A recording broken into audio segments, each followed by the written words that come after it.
Alfred Hitchcock, the Master of Suspense, wasn't just a director, he was a psychological architect, meticulously crafting cinematic experiences designed to manipulate his audience's deepest fears and desires. His films were not merely stories unfolding on screen, but carefully orchestrated journeys into the human psyche. This documentary delves into the ingenious methods Hitchcock employed, transforming the act of watching a movie into a profound psychological experiment. How did he consistently evoke such visceral reactions, from nail-biting tension to chilling dread? The answer lies not just in his storytelling prowess, but in a deep understanding of human perception and a willingness to exploit it for artistic effect. We will explore the groundbreaking techniques he used to control not just the narrative, but the very emotional state of his viewers, making them active participants in the suspense, often without their conscious awareness. Prepare to uncover the secrets behind the screen and understand how Hitchcock became the ultimate puppet master of audience emotion. Alfred Hitchcock, a name synonymous with suspense, emerged in an era of burgeoning cinematic innovation. The early to mid-20th century saw film evolve from a novelty to a dominant form of mass entertainment. This period, particularly the 1930s and 40s, was a fertile ground for psychological exploration in art and science. Freudian psychoanalysis, with its emphasis on the unconscious, repressed desires, and the power of suggestion, was gaining widespread traction. This intellectual climate provided a backdrop against which Hitchcock's unique brand of filmmaking could flourish. Born in London in 1899, Hitchcock's early life was marked by a strict Catholic upbringing and a formative incident where his father sent him to the local police station with a note explaining his misbehavior, resulting in him being locked up for a short period. This experience, often cited by psychoanalysts and film historians alike, is believed to have instilled in him a profound understanding of fear, authority, and the feeling of being trapped. While not a direct precursor to his directorial techniques, it undoubtedly shaped his thematic preoccupations. His career began in the silent film era, where visual storytelling was paramount. He honed his craft in Germany during the 1920s, a period of immense artistic ferment that produced masterpieces of expressionism, a style that intentionally distorted reality to evoke subjective emotions and psychological states. Working alongside German directors and cinematographers, Hitchcock absorbed techniques that emphasized atmosphere, shadow, and dramatic lighting, tools that would become cornerstones of his later work. Upon his return to Britain, Hitchcock directed a series of successful thrillers, establishing his reputation. However, it was his move to Hollywood in the late 1930s that truly catapulted him to international stardom and allowed him access to greater resources and a broader audience. The studio system, with its star power and marketing machinery, provided the perfect platform for his expanding artistic ambitions. He was not merely a director, he was a brand, and the public was increasingly aware of the man behind the Hitchcock touch. The psychological theories that permeated society were not confined to academic salons. They seeped into popular culture, influencing literature, theater, and, crucially, cinema. Hitchcock, a voracious reader and keen observer of human nature, was undoubtedly aware of these currents. He didn't necessarily engage in formal psychological study, but he possessed an intuitive grasp of what made people tick, what scared them, and what captivated them. He understood that the audience's mind was as much a canvas as the film screen itself. Before the definitive Master of Suspense era, Hitchcock had already begun experimenting with audience manipulation. Films like The 39 Steps, 1935, and The Lady Vanishes, 1938, showcased his developing ability to build tension through misdirection, suspenseful pacing, and the use of ordinary people caught in extraordinary circumstances. He recognized that the viewer's empathy with a protagonist, coupled with uncertainty about their fate, was a potent recipe for engagement. The everyman protagonist, thrust into a world of espionage and danger, became a recurring motif, making the audience feel directly implicated in the peril. The entities involved in this burgeoning era of filmmaking were primarily the major Hollywood studios, MGM, Warner Brothers, Paramount, 20th Century Fox, and RKO, among others. These studios were powerful corporations that controlled production, distribution, and exhibition. They were invested in creating commercially successful films, and Hitchcock's ability to deliver both critical acclaim and box office returns made him a valuable asset. Independent producers and writers also played a role, but the studio system was the dominant force. The social context was one of growing anxiety. The Great Depression had left a lasting impact, and the rumblings of World War II were a constant global concern. In such an atmosphere, audiences were drawn to stories that explored themes of paranoia, betrayal, and the fragility of order. Hitchcock's films, while often set against exotic backdrops, tapped into these underlying societal fears, offering a cathartic release through the vicarious experience of danger and its eventual, often ambiguous, resolution. He offered a controlled confrontation with the anxieties of the age, allowing audiences to confront their fears from the safety of their seats. Alfred Hitchcock's mastery of filmmaking was not solely a product of technical skill or narrative ingenuity. It was deeply rooted in a profound understanding of the human psyche. From his early days in silent cinema to his reign as Hollywood's Master of Suspense, Hitchcock meticulously engineered audience reactions, transforming the act of watching a film into a deeply personal and often unsettling experience. His methods, though sometimes appearing intuitive, were in fact calculated applications of psychological principles, designed to elicit specific emotional and intellectual responses. Hitchcock's journey into psychological manipulation began early. Even in his silent films, he recognized the power of visual storytelling to convey emotion and build anticipation. The close-up, a technique he employed with increasing sophistication, wasn't just about showing a character's face, it was about exposing their inner turmoil, their fear, their desire. By focusing intensely on a character's expression, Hitchcock invited the audience to project their own emotions onto the screen, forging an immediate and intimate connection.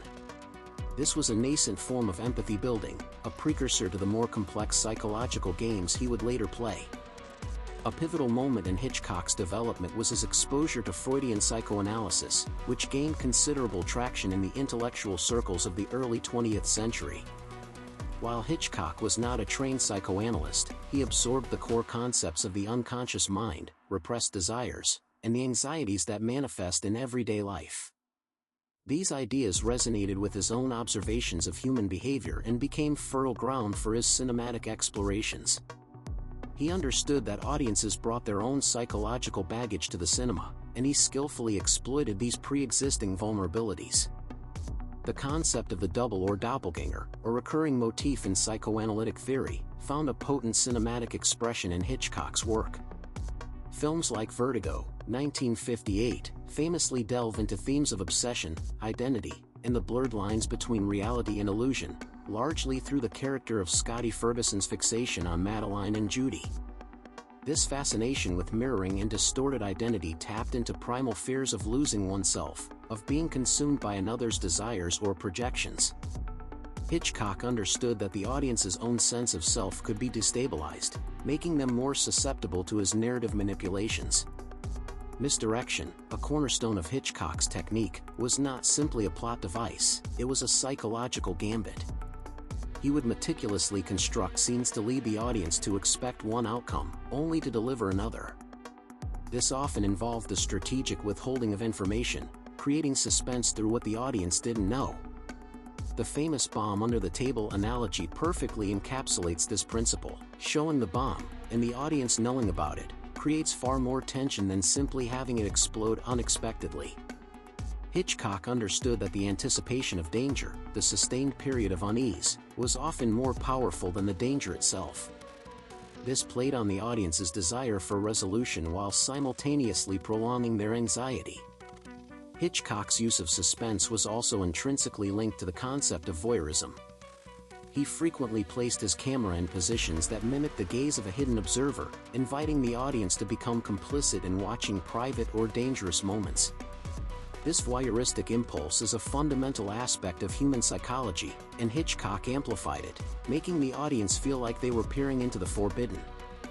In films like Rear Window, 1954, the very premise is built around the protagonist's voyeuristic tendencies, and by extension, the audience's own. The ethical implications of this voyeurism, both within the narrative and for the viewers, added another layer of psychological complexity. The MacGuffin, a term coined by Hitchcock himself, refers to an object or goal that drives the plot but is ultimately unimportant in itself. While seemingly a narrative trick, its psychological function is significant. By focusing the audience's attention on the pursuit of the MacGuffin, Hitchcock could distract them from other, more profound, thematic or psychological undercurrents. The audience becomes so invested in the chase that they may overlook the deeper anxieties or character motivations at play, mirroring how people often fixate on superficial goals to avoid confronting more difficult truths. Hitchcock also exploited the audience's innate desire for order and their fear of its disruption. He would often create scenarios where ordinary individuals were thrust into chaotic and dangerous situations, forcing them to confront their own limitations and vulnerabilities. The audience, identifying with these protagonists, experienced a vicarious sense of peril. The resolution of these films, often involving the restoration of order or the protagonist's survival, offered a cathartic release, a confirmation that even in the face of extreme chaos, a sense of control could be regained. Furthermore, Hitchcock was a master of manipulating the audience's moral compass.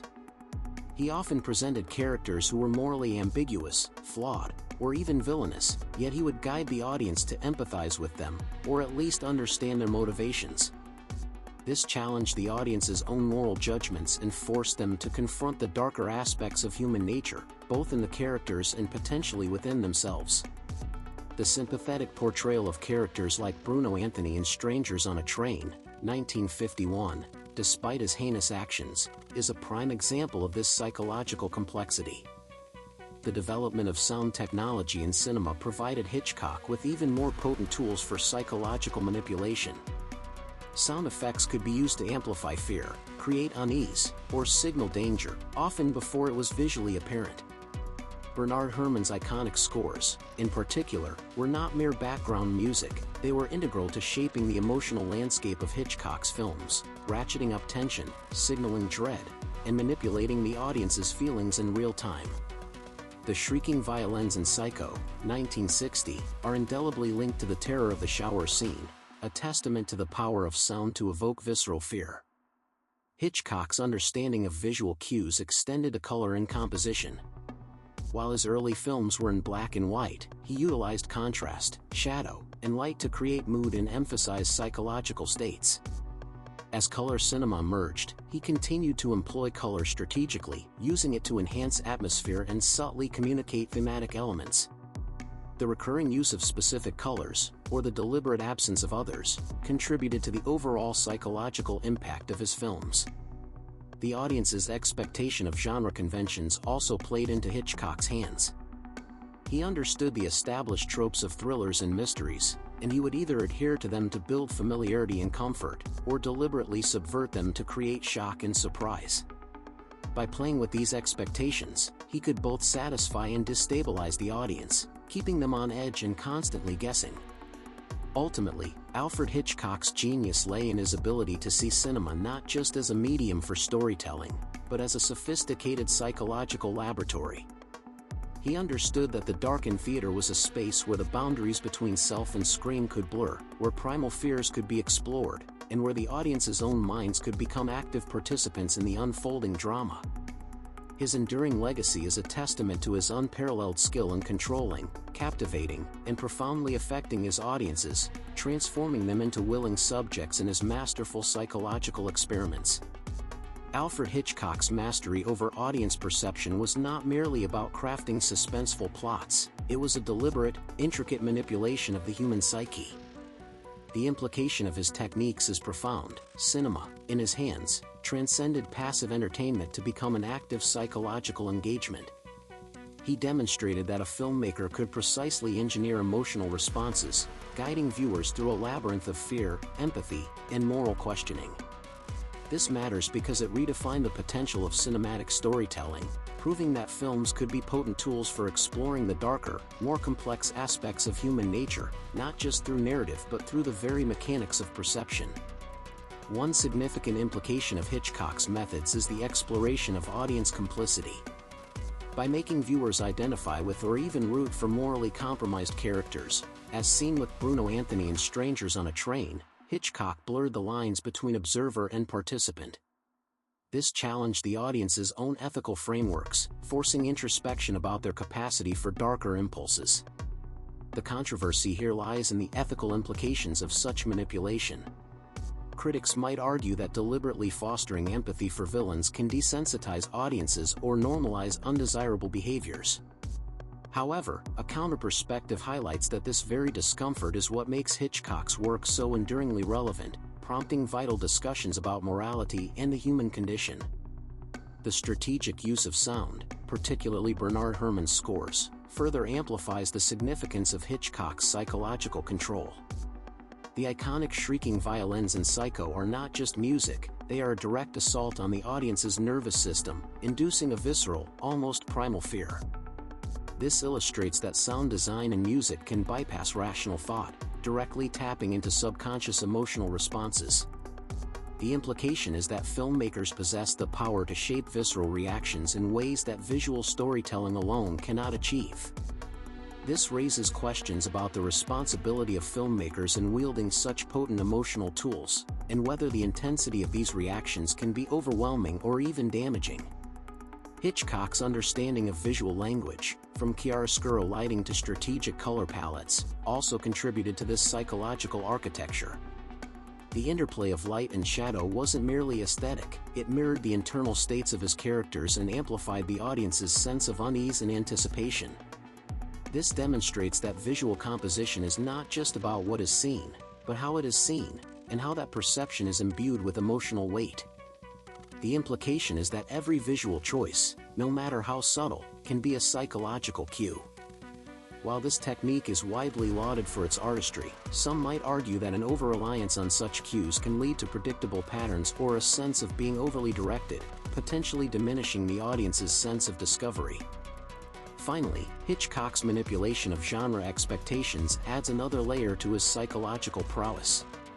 By playing with established tropes, he could either lull audiences into a false sense of security or shatter their expectations with shocking twists. This dynamic of satisfying and then subverting audience assumptions is crucial to his success. It highlights that understanding audience expectations is as vital as creating compelling content. The significance lies in his ability to create a constant state of heightened awareness, where the audience is never entirely comfortable, always anticipating the next move. This method, while effective, can be seen as a testament to his extraordinary control, but also as a potential criticism of his sometimes cynical view of audience predictability. Alfred Hitchcock masterfully controlled audience perception through a sophisticated blend of psychological manipulation, sound design, visual composition, and genre subversion. His films didn't merely entertain, they actively engaged with the audience's subconscious, evoking visceral fear, compelling introspection, and challenging moral boundaries. The strategic use of techniques like blurring the lines between protagonist and antagonist, as seen with Bruno Anthony in Strangers on a Train, forced viewers to confront their own darker impulses, sparking ethical debates about the desensitizing potential of such narrative choices. Beyond narrative, Bernard Herrmann's iconic scores, such as the piercing violins in Psycho, acted as direct conduits to primal fear, bypassing rational thought and inducing potent emotional responses. This underscored the power of sound design to shape audience reactions in ways mere visuals could not. Similarly, Hitchcock's deliberate use of chiaroscuro lighting and strategic color palettes wasn't just aesthetic, it served as a psychological cue, mirroring character states and amplifying unease. Every visual element was meticulously crafted to imbue perception with emotional weight. Furthermore, Hitchcock's manipulation of genre conventions, lulling audiences into false security before shattering expectations, created a constant state of heightened awareness. This dynamic interplay between satisfying and subverting assumptions was key to his unique brand of suspense.